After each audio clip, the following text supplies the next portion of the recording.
Halo semua, apa kabarnya? Semoga selalu dalam keadaan sehat ya. Nah, kali ini kita akan membahas latihan soal mengenai tumbuhan lumut atau Bryophyta. Soal pertama, berikut adalah ciri-ciri tumbuhan: memiliki klorofil, memiliki rizoid, dapat dibedakan antara akar, batang, dan daunnya. 4. Organ tumbuhan berupa talus. 5. Gamet dihasilkan dari antheridium dan archegonium. 6. Daun muda menggulung. Nah, yang merupakan ciri-ciri tumbuhan lumut adalah, oke, kita lihat ya adik ya, memiliki klorofil sudah pasti, berarti antara A, B, C. Kemudian memiliki rizoid, nomor 2 juga benar. Dan dapat dibedakan antara akar, batang, dan daun, itu bukan ya. Jadi antara A dan C. Kita lanjut. Organ tumbuhan berupa talus itu benar. Dan 5. Gamet dihasilkan dari antheridium dan archegonium juga benar. Nah, jadi jawabannya apa adik-adik? Iya, C ya, 1, 2, 4, dan 5. Dan nomor 6 itu daun muda menggulung adalah ciri-ciri dari tanaman paku ya.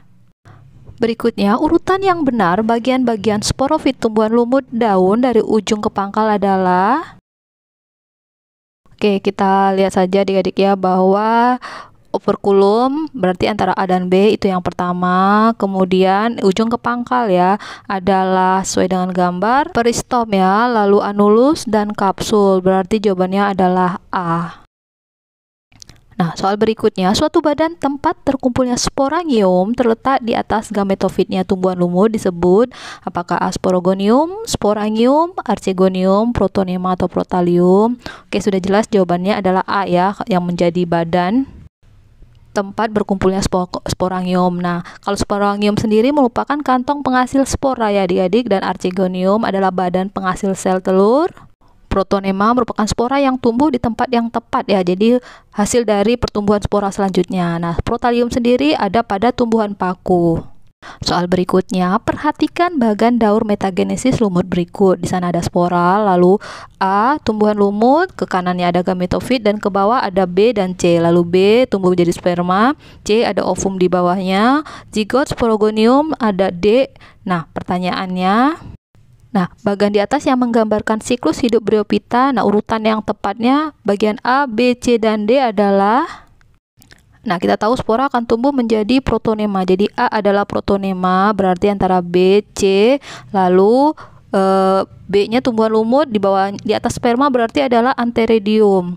Lalu di atasnya ovum yang C berarti adalah archegonium, dan di bawah sporogonium adalah sporangium ya adik-adik. Jadi jawabannya adalah C adik-adik ya, protonema, antheridium, archegonium, dan sporangium.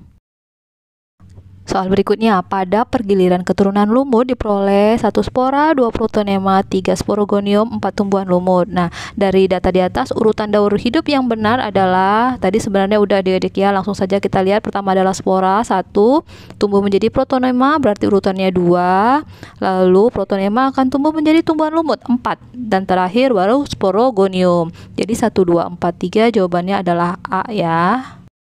Oke, soal berikutnya, fungsi rizoid pada tumbuhan lumut yang terlihat seperti benang untuk apa adik-adik? A, menghisap makanan, B, melekatkan diri pada substrat, C, menyerap zat hara, D, menyerap air, atau E, memperbanyak diri secara vegetatif. Oke, sudah jelas jawabannya adalah B adik-adik ya, melekatkan diri pada substrat, karena lumut memiliki bagian yang merupai akar yang disebut rizoid tadi, jadi tidak bisa menyerap zat hara, tidak bisa menyerap air karena tidak ada pembuluh angkut di sana ya. Oke, soal berikutnya, perhatikan gambar tumbuhan berikut 1, 2, 3, dan 4. Nah, yang termasuk divisi lumut adalah, nah kita langsung lihat adik-adik ya, nomor 3 ini pasti paku, jadi B, C, D itu tidak kita pilih, antara A dan E. Nah, yang lebih tepat 1 itu benar, 2 iya ya, karena nomor 4 itu juga tanaman paku, jadi jawabannya adalah A ya. Kita masuk soal berikutnya, walaupun secara ekonomi lumut sedikit manfaatnya, tapi lumut hati dapat bermanfaat sebagai A, obat penyakit hati, B, bahan bakar, C, indikator untuk daerah lembab dan basah, D, tanaman hias, atau E, bahan makanan atau sayuran. Ini sudah jelas ya adik-adik ya, obat penyakit hati atau hepatitis. Nah adik-adik, itu tadi latihan soal kita dan pembahasan mengenai tumbuhan lumut atau Bryophyta. Semoga dapat menambah pemahaman kalian ya adik-adik. Kita bertemu pada materi berikutnya adik-adik. Tetap semangat, tetap jaga kesehatan. Salam.